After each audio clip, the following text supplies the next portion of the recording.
오늘 5월의 우리 마지막 설교는 나의 형제 자매들을 향해서 제가 전하겠습니다.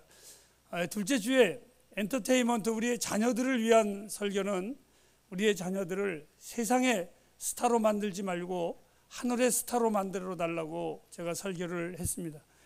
두 번째는 지난 주일날은 우리의 후배들에게 경제적인 걸 가지고 설교를 하면서 열심히 벌어서 하나님의 영광을 위해서 살라고 제가 부탁을 드렸습니다. 오늘은 세 번째로 우리의 세대에서 가장 많이 논하는 정치적인 이야기, 그리스도인들은 정치적인 것을 어떻게 이야기를 해야 되는가를 한번 나누도록 하겠습니다. 수년 전에 제가 서울에서 목회를 할 때에 새벽 2시쯤 됐는데 저희 교회에 성도님이, 남편은 예수를 믿지 않는데 성도님이 속옷 차림으로 저희 집을 뛰어 올라오셨습니다. 그분은 밑에서 세탁소를 하시고 우리는 위에 사는데 아마 우리 교회에 이곳에서 처음 예배 드릴 때에 방문하셨던 권사님이 돼가지고 오신 분입니다. 왜 뛰어 올라왔느냐 하면 그때에 대통령 선거가 있었는데 남편은 A라는 분을 추천을 하고 아내는 B라는 분을 추천을 했는데 남편이 자기 말 안 듣고 그 사람 추천한다고 싸움을 해가지고 놀래서 저희 집으로 새벽 2시에 뛰어올라온 사건이 있었습니다. 이것이 골고 웃을 일이 아니라 저는 요즘 사람들이 이런 말을 합니다. 정치 이야기를 하려면 옆에 사람 눈치를 보기 시작을 합니다. 왜? 자기하고 다르면 그 사람을 완전히 정죄하고 전혀 이상한 사람으로 우리는 평가를 내리는, 어찌 보면 악이 정점으로 달아오르는 정치판의 모습을 우리의 삶 속에서도 이미 우리 국민들은 경험하고 있고 그것을 느끼고 있습니다. 제주도에서 제가 택시를 타니까 택시 아저씨가 저보고 눈치를 실금실금 보더니 이분 좋아하세요? 그러더라고요. 그래서 싫어하는데요 그랬더니 그때부터 마음 놓고 욕을 하기 시작을 합니다.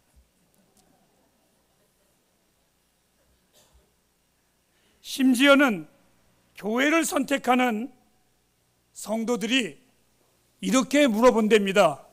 그 교회 목사님은 야당입니까? 여당입니까? 그 목사님의 입에서 복음이 나옵니까? 안 나옵니까? 이것을 묻는 것이 아니라 보수입니까? 진보입니까? 이렇게 물어봅니다. 사람들이 저를 향해서 내가 질문을 합니다. 나는 누구 같아요? 그러면 목사님은 보수 같아요. 나도 내가 진보인지 보수인지 잘 모르겠습니다. 끊임없는 논쟁으로 온 나라가 휩쓸고 시끄럽고 어지러워가는 이 세상에 우리는 한복판에 살아가고 있습니다. 거기에 안타까운 것은 많은 목회자들이 정치적인 시류에 열정적으로 편승하고 있는 것 또한 제 마음이 아프고 속이 답답할 때가 있습니다. 많은 목회자들의 강대상의 설교가 정치로 물들어가고 있습니다. 어떤 일은 진정한 그리스도인은 이러한 당이 돼야 되고 이러한 사람이 돼야 된다라고 강력하게 얘기하는 사람도 있습니다. 저는 여러분에게 이런 질문으로 한번 시작을 하겠습니다.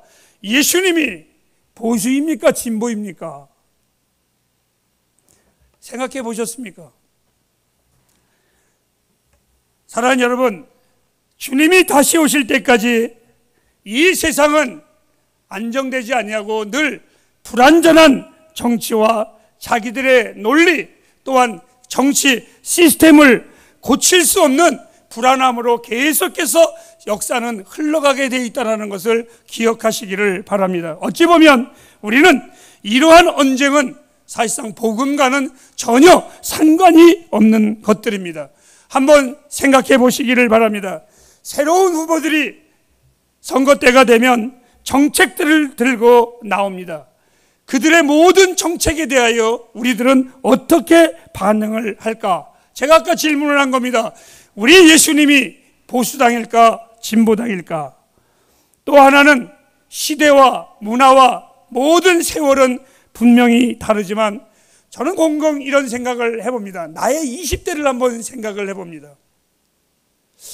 내 20대 때에 나는 정치에 얼마나 관심이 있었을까? 저는 강성에 뒤쫓아 다니느라고 관심이 없었습니다. 강성애가 누군지 몰라가지고 때늦게 웃으시는 분이 계시네요. 저는 사실 20대에 뒤돌아보면 정치에 관심이 없었습니다. 선거권도 행사해보지 않을 정도로 관심이 없었습니다. 그러면 우리의 청년들은 정치에 얼마나 관심이 있을까? 그런데 우리 꼰대들은 관심이 없는 그대들에게 끝까지 정치 얘기를 주입시키려고 애쓰는 게 우리들입니다. 국가가 그 다음에 정치를 바라보는 것, 좀 더 쉽게 말하면 우리 그리스도인들이 성경이 바라보는 국가관과 정치는 어떠한 원리를 우리에게 요구하는가를 여러분에게 잠시 소개하려고 합니다. 첫째로 우리의 사명은 복음입니다.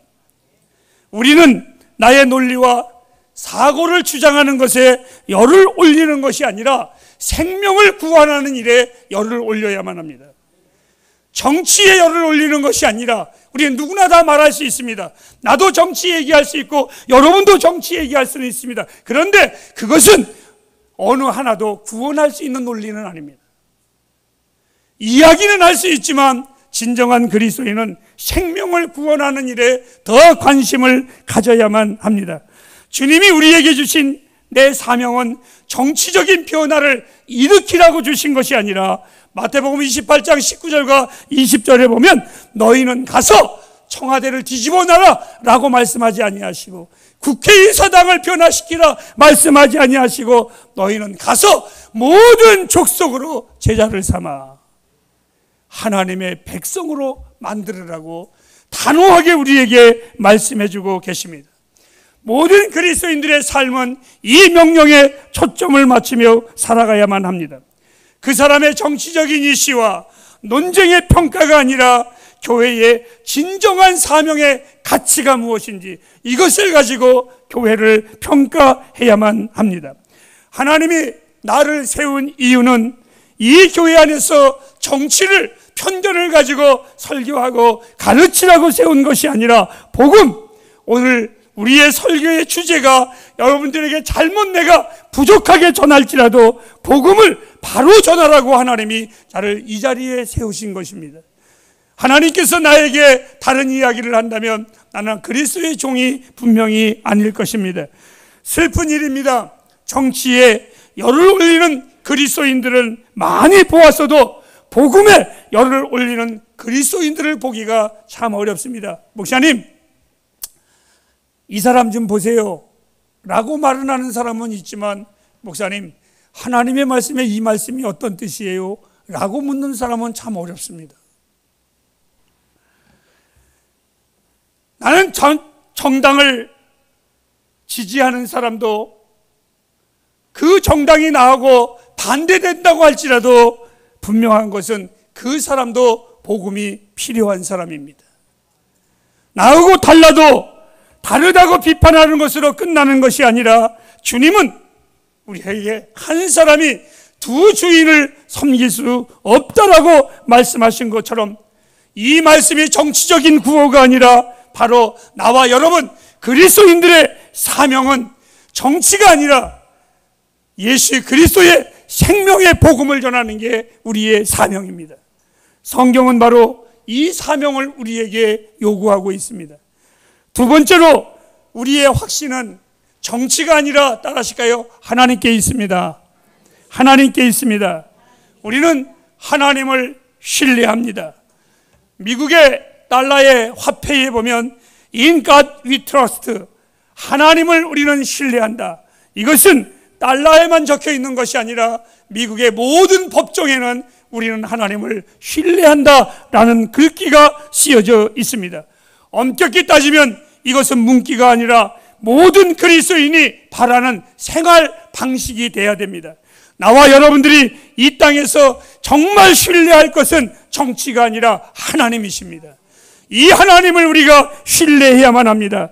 나는 나의 믿음의 친구들에게 이렇게 말을 합니다. 우리는 이 나이 먹는 동안에 참으로 많은 정치인들과 대통령을 우리는 보았습니다. 참 제가 얼마 안 사는 것 같은데 많이 살았더라고요. 뒤돌아보니까요. 내 기억 속에 제일 먼저 기억나는 대통령이 이승만 대통령입니다. 우리나라 건국 대통령입니다. 근데 사실 저는 이승만 대통령은 본 기억이 없습니다. 너무 어렸기 때문에. 근데 이 대통령부터 시작해가지고 지금까지 윤석열 대통령까지, 건국의 대통령부터 신세대의 대통령까지 경험을 했으면 제가 참 많이 대통령을 경험을 했습니다. 그리고 그 모든 대통령들이 나올 때마다 수많은 정치 구호를 경험도 했습니다. 하나, 나의 형제 자매들이요, 제가 꼭 이야기합니다. 속지 마십시오. 절대로 속지 마십시오.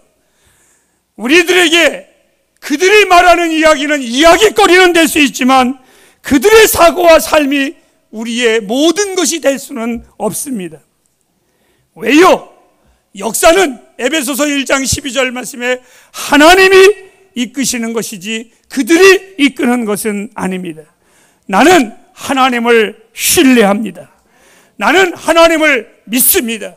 그들이 이 땅에 유토피아, 낙원을 만드는 것이 아니라 낙원은 낙원의 주인이신 하나님이 만드시는 것입니다. 세상은 점점 악해집니다. 그래서 나는 더욱더 나의 하나님을 소망 가운데 굳건하게 믿습니다. 이 땅에 믿음을 절대 주지 말고 주님을 바라보는 나의 형제 자매들이 되길 주님의 이름으로 부탁합니다. 세 번째입니다. 나의 형제 자매들이요, 우리가 할 수 있는 것은 이 나라의 비판자들이 되는 것이 아니라 이 나라의 헌신자들이 되어야 됩니다. 그게 뭡니까? 기도의 헌신자들이 되시기를 바랍니다. 우리는 국가와 국가의 안위를 위해서 기도해야만 됩니다. 나의 반대편이라고 할지라도 우리는 기도해야 할 대상입니다. 디모데전서 2장 1절과 2절에 보면 바울은 자기에게 사형 선고를 내린 자를 위하여 바울은 기도했습니다. 그뿐만이 아닙니다. 그는 이렇게 말했습니다. 나의 사랑하는 아들 디모데야, 너도 나와 같이 너를 죽이려고 하고 반대하는 자에게도 그의 영혼을 위해서 너도 나와 같이 기도하라, 이렇게 명했습니다. 햇불가정 여러분, 우리는 헌신해야 될 것이 있는데 기도로 헌신해야 됩니다. 왜요? 우리의 리더들이, 이 나라의 위정자들이 우리가 좋아하지 않는 자들이라고 할지라도 우리는 노동조합이 아닙니다. 무조건 비방하고 무조건 저항하는 것이 아니라 우리는 그리스도인들이고 하나님의 백성들이기에 기도해야만 합니다. 그 이유가 있습니다. 우리가 기도할 때 그들의 예수를 믿는다면 그들이 복음 앞에서 하나님을 두려워하고 떨림으로 정치할 것이고 하나님을 두려워함으로 이 땅을 치리해 나갈 것입니다. 그것이 바로 하늘의 뜻이 땅에서도 이루어진 같이 하시는 그 하나님의 말씀이 이루어지는 것입니다. 나라를 위해 기도하는 것, 이것은 나와 여러분들이 나라를 위하여 할 수 있는 헌신이라고 저는 확신하고 있습니다. 꼭 나라를 위해서 기도하시기를 바랍니다. 끝으로 네 번째입니다. 우리의 시민권은 하늘나라에 있습니다. 믿는 우리는 육체적으로는 이 땅에 살고 있지만 진정한 시민권은 천국에 있음을 잊지 말아야만 합니다. 세상에 살지만 세상에 속하지 않은 자들입니다. 오늘 충실이가 기도할 때에 이렇게 기도하십니다. 너희는 세상의 소금이라. 소금이 만일 그 맛을 내지 못하고 그 맛을 잃어버리면 밖에 던지울 수밖에 없느니라. 여러분, 소금은 맛을 잃을 수가 없습니다.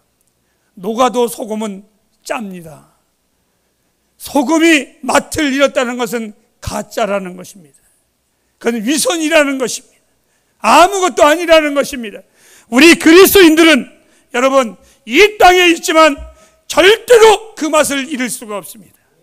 우리 그리스도인들은 이 땅에 살지만 절대로 그 빛을 우리가 잃어버릴 수가 없습니다.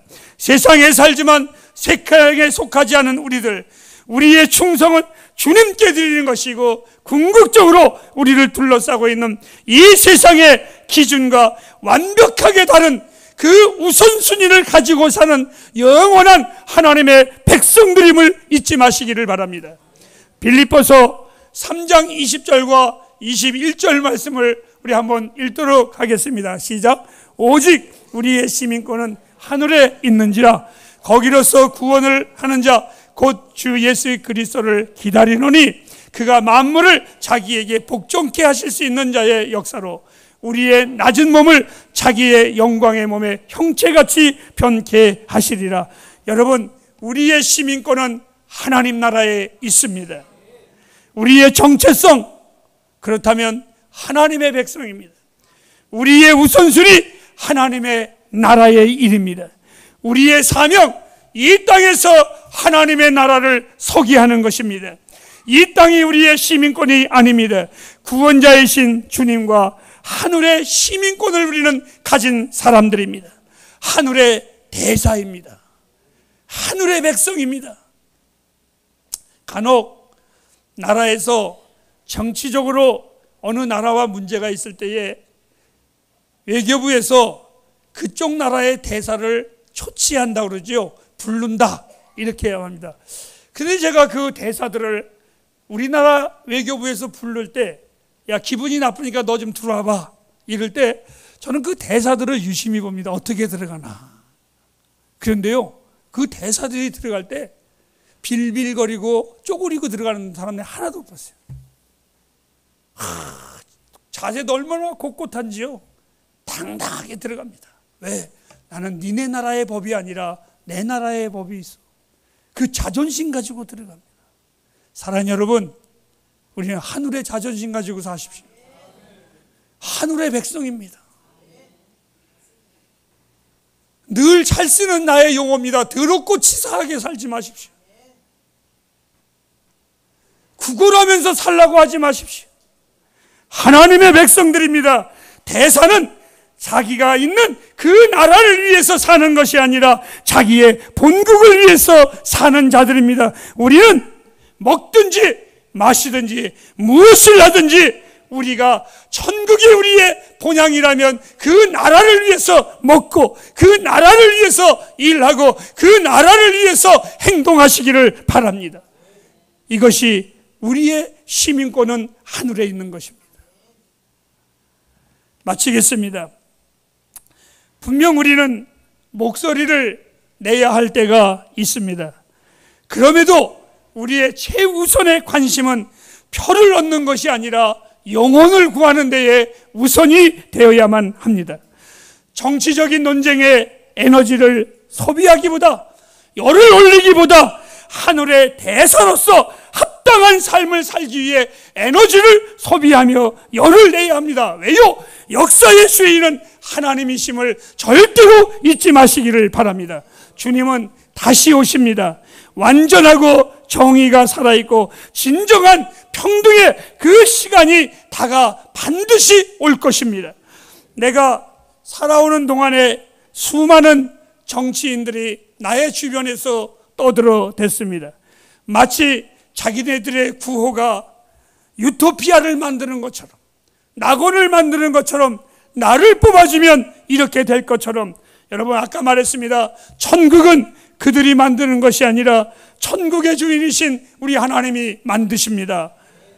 사람들이 항상 묻습니다. 목사님, 보수입니까? 진보입니까? 난 예수입니다. 사람들이 묻습니다. 목사님, 야당입니까? 여당입니까? 저는 천당입니다. 진정 우리가 그리스도를 기다리는 동안 우리의 최고의, 그 다음에 우리의 최우선의 사역은 정치적인 선동이 아니라 복음을 전하는 일임을 기억하시기를 바랍니다. 다시 한번 나의 형제 자매들에게 부탁합니다. 우리의 시민권은 하늘에 있다라는 진리를 꼭 기억하시기를 바랍니다. 요한복음 오늘 우리가 읽은 본문 18장 36절 말씀을 다시 한번 읽겠습니다. 어느 날 예수님을 적대시한 빌라도가 주님께 물어본 겁니다. 내 나라는 어느 나라냐? 했더니 우리 주님이 그에게 대답하신 겁니다. 시작. 예수께서 대답하시되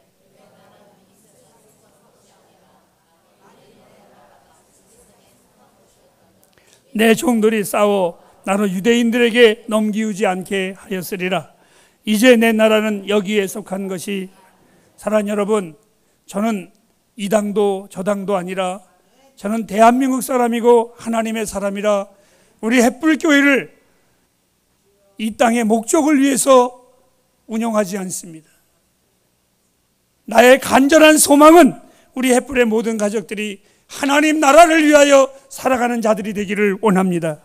오늘 주님은 말했습니다. 내 나라는 이 세상에 속한 것이 아니라 교회들은 이 말씀을 꼭 기억해야 되고 이 말씀을 따라서 살아야만 합니다. 사랑하는 나의 형제 자매들이요, 우리의 남은 인생 주의 나라를 위해 열심히 사시기를 바랍니다. 우리의 남은 인생 나의 영원한 도성을 바라보며 걸어가는 나의 형제 자매들이 되길 주님의 이름으로 축복합니다. 기도하겠습니다.